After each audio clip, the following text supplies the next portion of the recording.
Hello, c'est encore moi. Je suis malade, donc ce serait peut-être désagréable à entendre.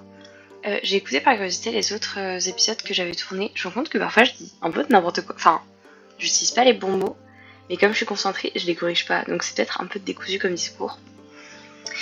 Voilà, mais là j'ai un peu envie de progresser dans l'histoire. J'en ai un peu marre de juste. Enfin, j'ai l'impression de stagner à l'enfance et ça me saoule. Donc j'ai envie de reprendre un petit peu. Donc là on a 13 ans et il me semble que la jeunesse commence à 16 ans. Donc on est à peu près à la moitié. Et surtout, moi dans mon autre partie, j'étais arrivée à peu près au milieu, enfin non, au tout début de la jeunesse. Du coup, j'avais pas du tout fini genre de faire mon éducation. Enfin, j'étais encore très bébé. Donc là, j'en ai marre. J'ai envie de grandir. Pas dans la vraie vie par contre, car je suis au chômage. Donc là, nouveau sous-chapitre qui s'appelle Une question adulte. Donc apparemment, c'est un jour très chaud et on est en train d'étudier un petit peu de la théologie. Enfin, de lire du coup un livre sur les dieux jumeaux et la façon dont ils sont descendus sur la terre. Et notre petit frère nous rejoint, donc il arrive en faisant des petits pas tout discrets. Je comprends même plus quel âge il a, notre petit frère, parce que là, j'ai l'impression qu'il a genre 4 ans, alors qu'il est beaucoup plus vieux que ça. Bon. Et donc, Nathan nous dit... Qu'est-ce qu'il nous raconte? Ah oui, il tient du coup l'équivalent d'une croix, mais du coup le symbole des dieux jumeaux qui est une croix dans un cercle avec un fouet autour d'une épée. C'est kinky. Donc il reste silencieux, il hésite à parler, et ensuite il nous dit les dieux jumeaux. Enfin, il nous demande si les dieux jumeaux. Il nous demande si les dieux jumeaux le détestent. Bon, il est en train de faire une dépression ce gosse. Non, nous on comprend pas trop pourquoi. Et là on se rend compte qu'on s'est jamais intéressé à ce qui se passait à l'intérieur de Nathan. Oui, en gros il a été un peu négligé ce pauvre enfant. Nanana. Et donc là on se dit, mais en fait si les dieux sont que amour, comment est-ce qu'ils auraient pas de la place pour aimer notre innocent petit frère?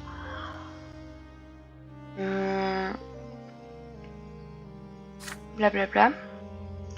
Bon là, c'est quoi ce choix de bâtard?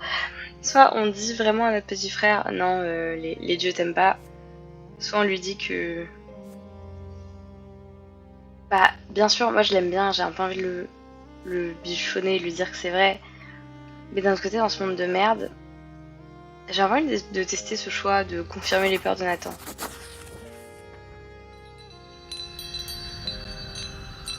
On dit les dieux sont effectivement sévères, ils s'intéressent pas aux souhaits des hommes, parce que c'est des dieux, ils ont leur propre vision auquel ils se conforment.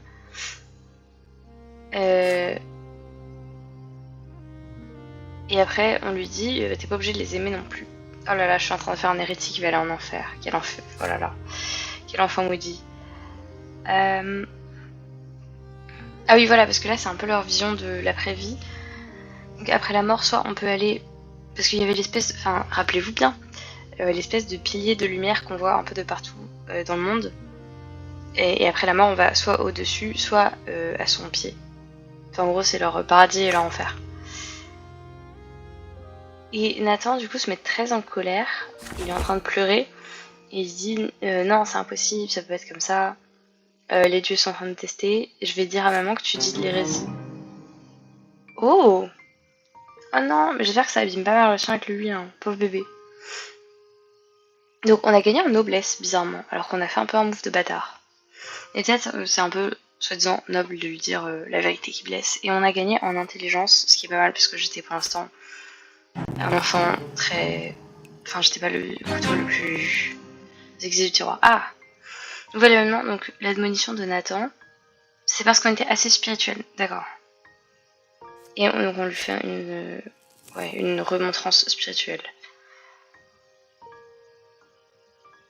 Le pauvre, j'espère qu'on n'a pas traumatisé ce gosse en dépression. Et là on a 14 ans. Pardon, j'ai fait un horrible bruit de bouche. Jeanne, si tu écoutes ça, je suis navrée. Donc là c'est juste après comment on appelle ça? Pas le jugement.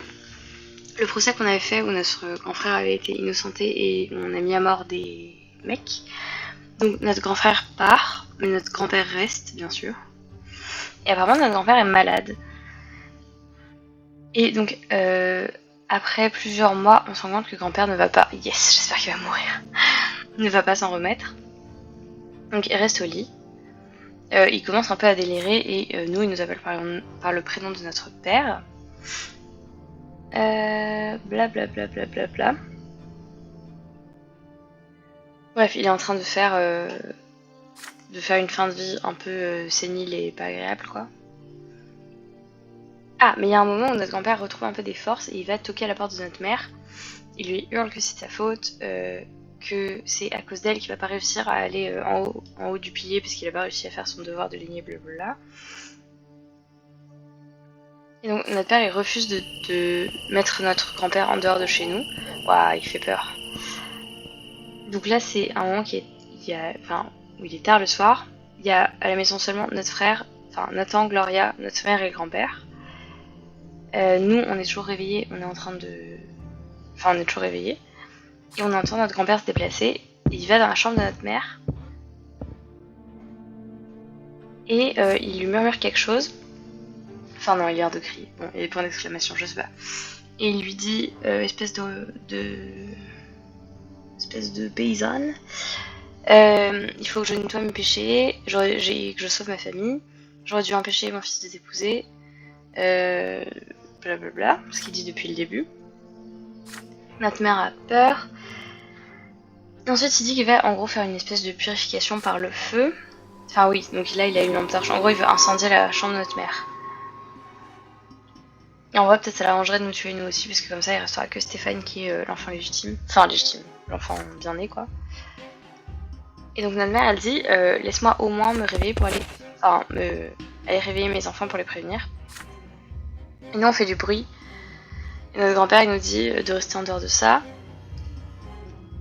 Enfin bref, il est en train de mourir, quoi. Donc il est fou.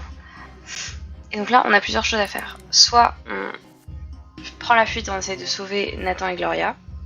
Soit on arrête notre grand-père, donc ça on peut le faire parce qu'on a suffisamment de volonté de faire et qu'on a une mauvaise relation avec notre grand-père.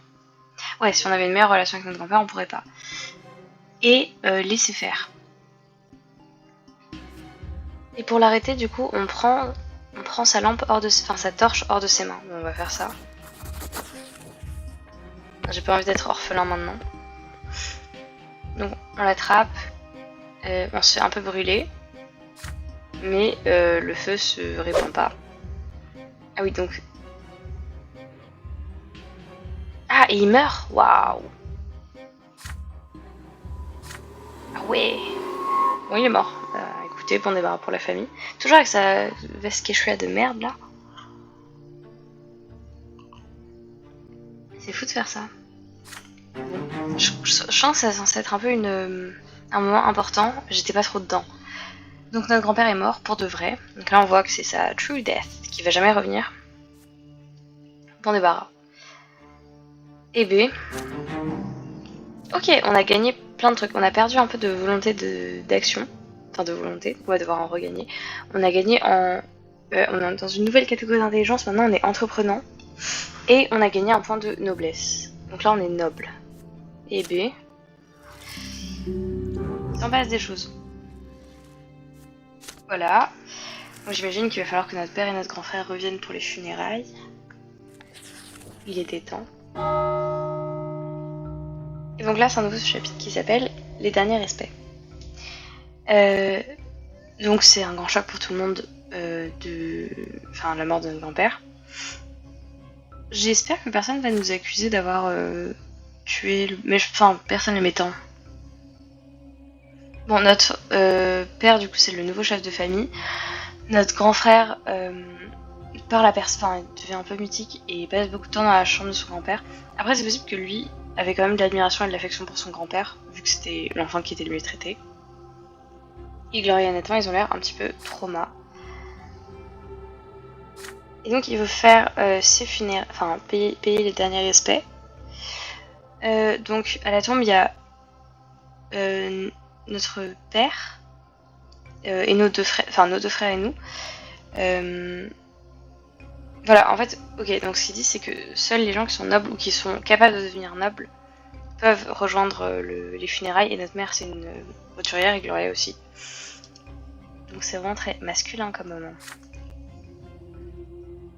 Ah oui, donc en gros notre grand-père, là on est dans une crypte que notre grand-père a construite dans l'espoir que ça devienne vraiment une crypte familiale pour sa future lignée de nobles. Vu que c'était le premier de sa famille à lui à être noble. Et donc il y a une espèce de cérémonie où on va devoir verser du sang sur la tombe de notre grand-père.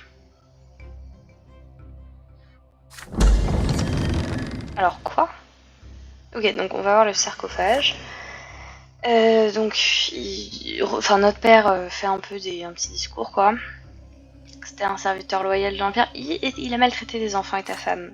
Qu'est-ce qu'on fait là? Qui nous regarde? Est-ce qu'on est obligé de se plier à ça même maintenant? Stéphane il est pas... Attends quoi?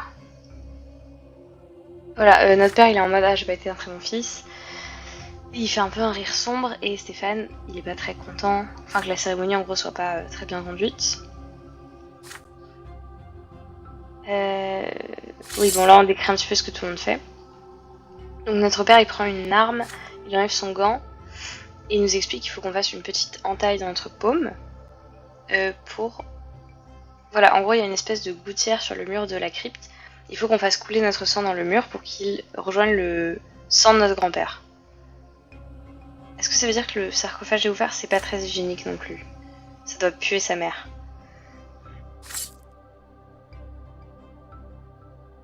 Donc Stéphane il fait la même chose et c'est à notre tour. Donc j'ai l'impression qu'il y a un peu un truc où c'est pas que symbolique, il y a un peu, j'ai l'impression un effet magique parce que ils sont en train de dire que si on verse le sang, on va vraiment entrer dans ce qu'ils appellent le flot du sang débranté. Donc ça veut dire qu'on va vraiment, qu'il va vraiment y avoir un effet un peu spirituel sur ça. Et donc ça veut dire qu'on accepte d'être vraiment le descendant de Grégor Branté. Alors donc on a plusieurs choix. Soit on rend la dague à notre père, on refuse. Soit on accepte de saigner. Ça veut dire qu'on accepte de devenir noble, mais ça on peut pas parce qu'on n'a pas pris le sacrement du noble. Ok, ça si je me rappelle bien, c'est le jour où on allait faire la cérémonie dans l'église. C'était le jour où on avait le choix d'embrasser l'épée et on l'a pas fait. Et dernier choix, est-ce parce qu'on est noble, on peut demander à notre grand-père sa bénédiction. Et ça c'est parce qu'on a développé suffisamment de points de noblesse, même si on n'a pas une très bonne relation avec grand-père. Alors, je sais pas si j'ai envie de faire ça. J'ai envie de tester un choix un peu... Parce que j'ai envie de tester un choix auquel j'ai pas forcément accès à d'autres moments. Peut-être c'est un choix un peu intéressant.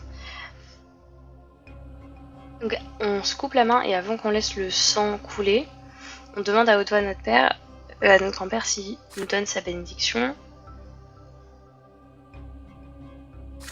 Et du coup on attend quelque chose. Ah oui, on entend la voix de notre grand-père nous parler.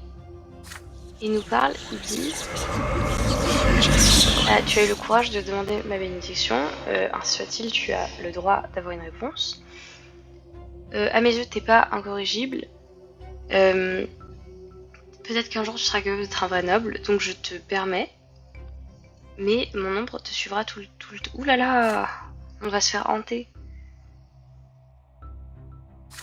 Ok, du coup on a reçu sa bénédiction, et donc on se coupe la main. Notre petit frère ensuite c'est... Ok. Ouais, notre petit frère le fait aussi. Et on part de là. Ah ok, on a gagné un point pour notre père. Ok, donc maintenant notre père a de l'affection pour nous. Parce que j'imagine qu'on a été un bon fils. Ah, et Stéphane aussi. Attendez, mais là toute ma famille est dingue de moi. C'est une dinguerie. Et donc là on a déclenché un nouvel événement qui s'appelle Blood Tide. Donc j'imagine que ça apparaîtra dans notre feuille de destin. Donc c'est qu'on a participé au rituel.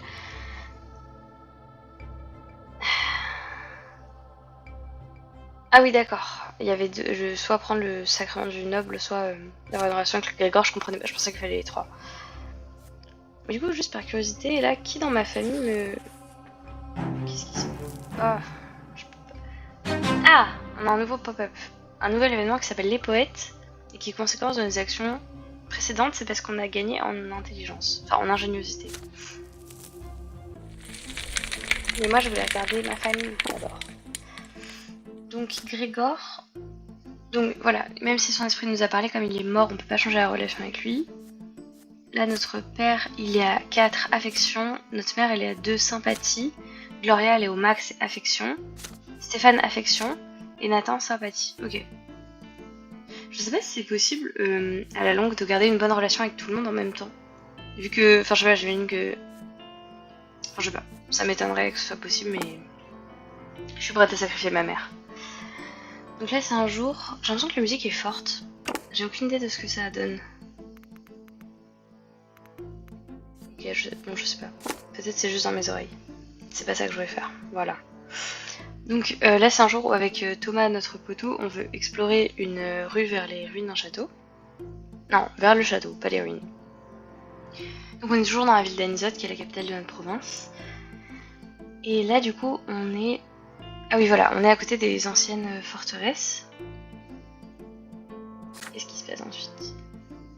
Donc on observe un peu la forteresse, on voit qu'il y a des traces d'un combat assez ancien, et qu'apparemment dans une rébellion de je sais pas quelle faction, il y avait des gens qui utilisaient de la magie.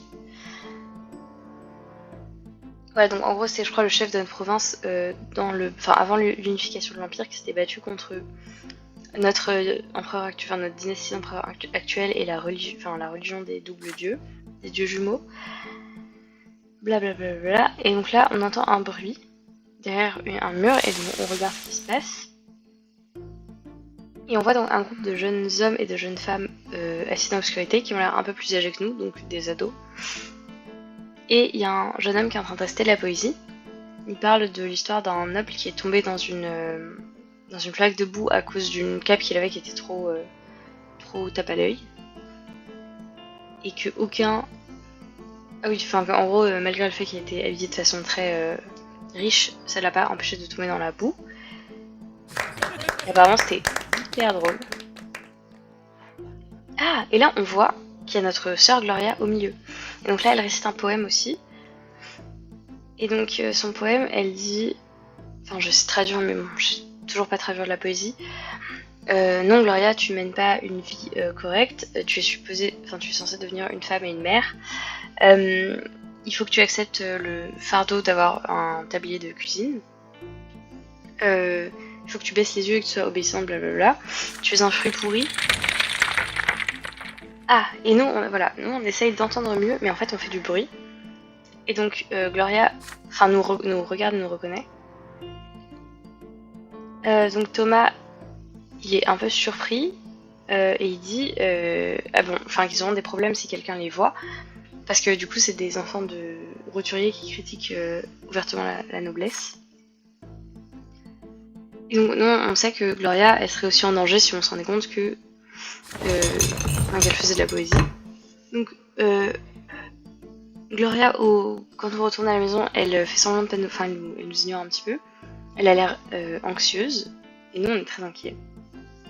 Et donc là on se retrouve seul avec Gloria et on a plusieurs choix. Soit on demande à Gloria de quitter la société de poètes, soit on lui dit qu'on va garder son secret. Moi comme là, dans ma tête, je connais pas encore toute l'histoire, mais dans ma tête j'ai envie de faire la révolution. Du coup j'ai pas forcément envie que Gloria, une fois la révolution passée, se retrouve un peu sans ressources, sans réseau. Donc c'est peut-être... Non je sais pas, mais j'ai pas envie qu'elle soit genre isolée jusqu'à ce que sa vie change, parce que sinon elle va juste être malheureuse. En plus j'avais gardé le secret de mon frère, je vais lui garder son secret. Donc je lui fais un clin d'œil et je lui dis que je vais rien dire. On lui dit qu'on a été impressionné par ce qu'elle a fait. Elle a l'air très contente. Elle a dit j'ai cru que tu allais me demander de pas le faire. Moi et mes amis, on n'a rien d'autre à part la poésie, mais ça nous permet de surmonter un peu les duretés de notre quotidien.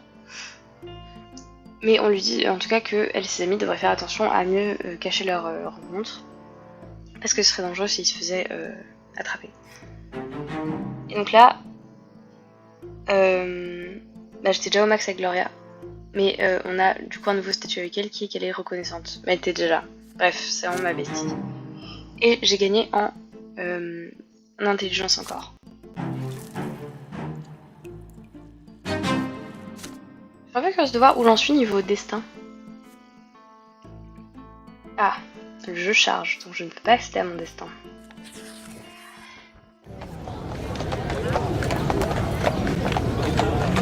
Alors, donc là, en famille, on a tout fait.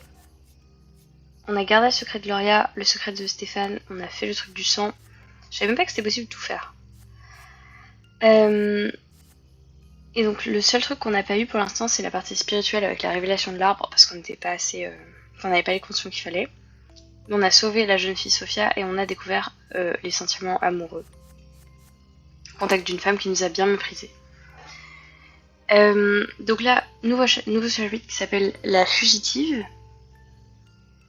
Donc on parle du fait qu'on est en train de, en gros, passer à autre chose après la période de deuil, après la mort du grand-père.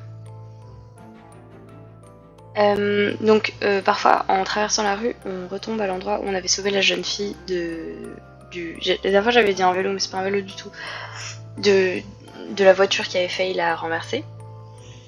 Et parfois on pense à elle parce qu'elle était vraiment mignonne. Mais on la voit plus depuis. Et donc apparemment, ses parents l'ont envoyé servir une riche famille d'Arkniens. Elle était hyper jeune pourtant, c'est horrible. C'est vraiment une époque de merde, hein. J'aurais tellement pas survécu. Bravo d'être né dans les années 2000. Et donc là, c'est le début de soirée. On est dans la rue et il y a un peu d'agitation, donc on comprend pas trop pourquoi. Il y a un jeune homme noble qui est habillé de façon très... décorée, quoi. Qui a l'air un peu nerveux et qui est très en colère. C'est un Arknien. Et donc il y a quelqu'un qui lui dit la fille est pas à la maison, on a cherché partout. Ses parents disent qu'elle a pris la fuite, mais qu'ils vont essayer de la retrouver. Donc de ce que j'ai compris, là ça va être Sophia. Donc le jeune noble dit faites tout ce que vous pouvez pour la trouver.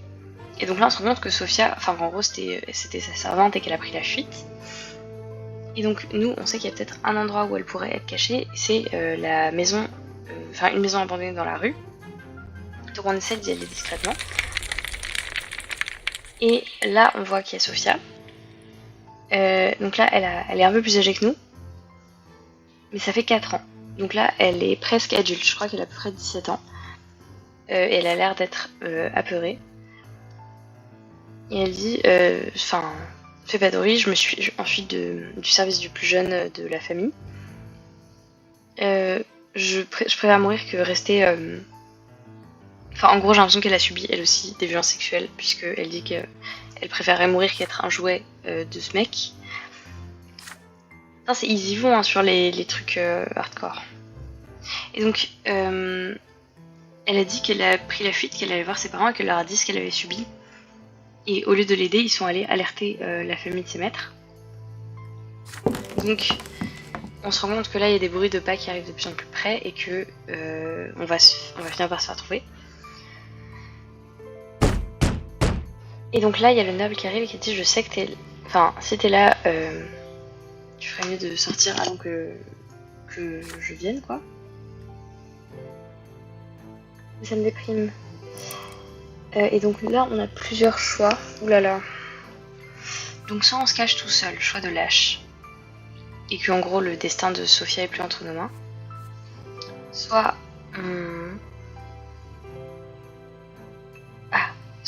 on rend Sophia à son maître violent. Mais ça on peut pas parce qu'on l'a déjà sauvée. Soit on essaie d'arrêter le noble. Donc en défiant le noble. Ouais, répétition. Soit on essaye d'aider Sophia à fuir. Et ça on peut parce qu'on a beaucoup de willpower. Et qu'on est ingénieux. Je pense que je vais essayer de faire ça. J'ai pas du tout envie de me battre. Mais vraiment là je commence à manquer de volonté. Donc si je me retrouve dans une situation un peu grave, je pourrais peut-être pas agir au bon moment. Et ça me semble important de faire ça quand même. Voilà, donc comme nous on a beaucoup joué ici étant enfant, on connaît un passage secret. Enfin un passage arrière quoi. Et on l'a fait sortir par le cellier. Ah non, on se cache dans le cellier? Bon, je comprends pas, mais on en... Ah oui, non, si, c'est un passage secret. Et donc on l'a fait sortir par un tunnel. Et donc là, on arrive dehors et on est en gros dans les bidonvilles à l'extérieur du temple. Oh non, il y a un chien qui commence à aboyer et un homme, un des serviteurs pardon, du noble nous retrouve. Donc on essaie de se défendre. Quoi? Et donc elle nous attrape la main, elle hurle et il y a un éclair qui arrive et ce gars s'effondre par terre. Et on voit que Sophia a les yeux jaunes. En gros, qu'elle aussi elle a fait de la magie, j'ai compris. Enfin, de ce que j'ai compris. Voilà, donc apparemment elle fait de la magie. Elle dit qu'elle va fuir, qu'elle aurait pas dû voir ça, mais qu'on l'a aidée plusieurs fois, donc elle va pas nous faire du mal, quoi. Donc elle lui fait un bisou sur la joue et elle se casse. Nous on est choqués parce qu'on se rend compte du coup que c'était une sorcière et qu'en gros ce qu'elle a fait au gars qui nous a pourchassé, c'est qu'elle l'a attaché par les bras et les jambes.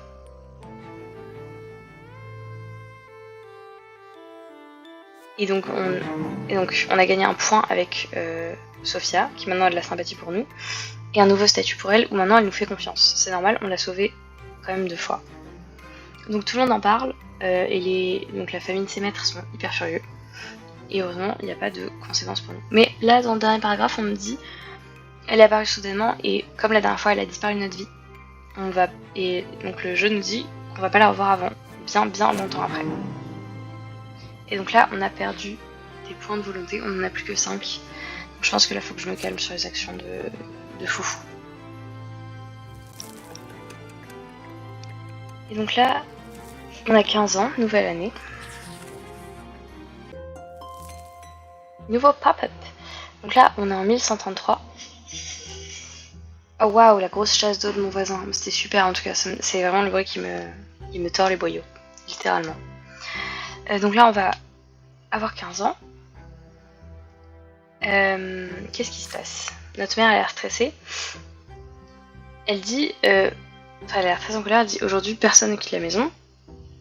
Fotis, qui est un sale hérétique, est en train de prêcher ses mensonges sous l'arbre d'argent.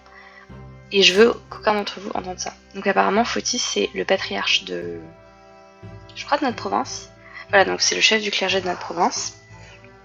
Et on est assez surpris que notre mère s'adresse mal à parle mal d'un prêtre alors qu'elle est très pieuse. Et donc notre sœur, bien sûr, nous propose d'aller écouter ce qui se passe. Et nous aussi, on est plutôt curieux, donc on y va. Donc il y a une grosse foule autour d'eux. Et donc là, on a ce prêtre qui est assez vieux. Et qui a du coup, qui porte sur lui le symbole de la nouvelle foi. Donc celle qui dit que les castes, c'est des inventions humaines et pas la volonté divine. Il fait un sermon. Et donc il parle d'une espèce d'erreur originelle, qui sont d'avoir créé du coup les 3 castes. Et il dit en fait, depuis tout ce temps, la volonté du jumeau elle a été interprétée par un prophète en particulier qui s'appelle Isatus.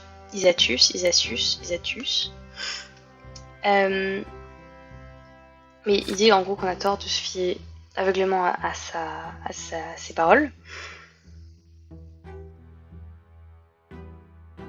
Et donc, lui en gros, il prêche une version un peu plus spirituelle et individuelle de la religion où chaque personne, qu'elle soit humaine ou arcnienne, doivent trouver sa propre façon de vivre et être en gros plus attentif à la parole des dieux. C'est vraiment genre la réformation.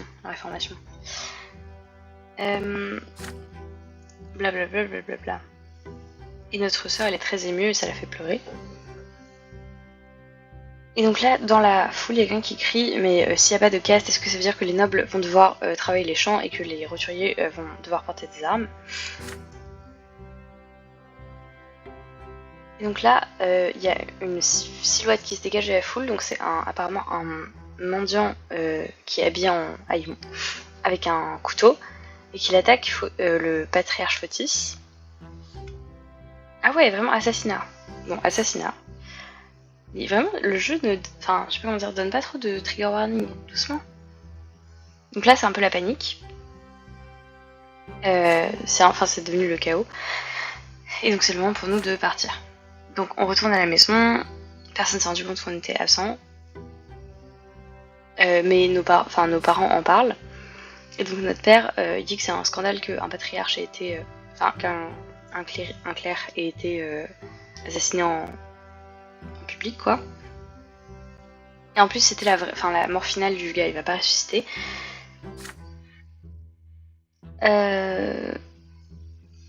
Ah oui, et apparemment, notre petit frère il dit ah mais pourquoi il s'est pas fait ressusciter? Et donc notre père il nous dit qu'apparemment quand on est, quand on a un grand pouvoir religieux, on n'a pas plusieurs morts. Mais je sais pas si c'est juste une question d'être un clerc haut placé ou si c'est vraiment un truc genre quand on est très spirituel. Moi je sais pas trop. Et ma mère elle dit juste prions pour lui. Et donc là c'est des points qui concernent l'équipe de la province. Donc il y a eu un changement. Enfin en gros la vieille foi a perdu un petit peu de son pouvoir par rapport à la nouvelle foi, même si c'est toujours elle qui est au pouvoir religieux quoi. Je parle comme une merde. Mais par contre on a perdu un point d'ordre et du coup là il y a du mécontentement et de l'inquiétude qui règne.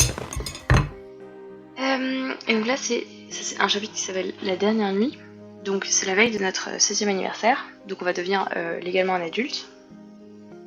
On a fini notre éducation dans l'école dans laquelle on était, et donc on va rentrer dans le collège impérial et apprendre à devenir juge comme notre père. Donc le lendemain on va aller à la capitale Eterna, et notre ami Thomas va nous accompagner. Donc on se prépare. Notre père nous dit que la seule chose qu'on va faire c'est vraiment de devenir un étudiant au collège impérial. Ah mais je crois qu'on n'est pas encore pris, on va candidater. Et voilà, en gros, il faut absolument que... qu'on devienne un juge, parce que ça permettra par la suite à notre lignée de devenir une vraie lignée noble. Et notre mère, elle dit, il y a peut-être d'autres voies pour notre fils. Déjà, ton fils aîné va devenir un noble, donc il va peut-être réussir à anoblir la famille entière. Mais peut-être que nous on va devenir prêtre.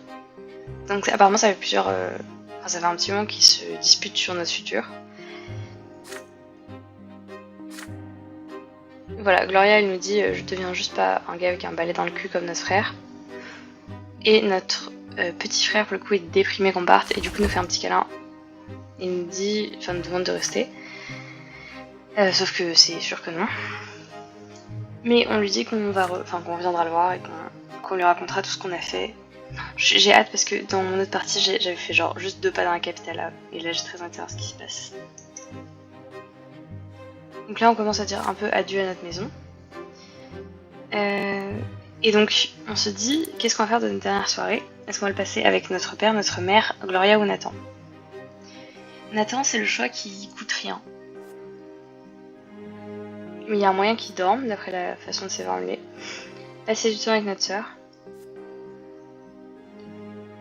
Passer du temps avec notre mère. Passer du temps avec notre père. J'ai pas envie de passer du temps avec ma mère, franchement je l'aime pas cette meuf. Elle est bigote, bon elle a une vie de merde mais elle est bigote. Je trouve qu'elle a été négligente émotionnellement de ses enfants. Je suis pas pour. Gloria je l'aime bien.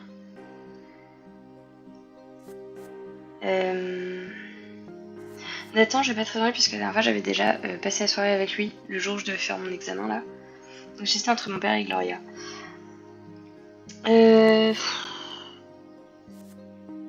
Gloria, je suis déjà au max avec elle, donc je me dis je vais passer du temps avec mon père, ça va équilibrer un peu les choses.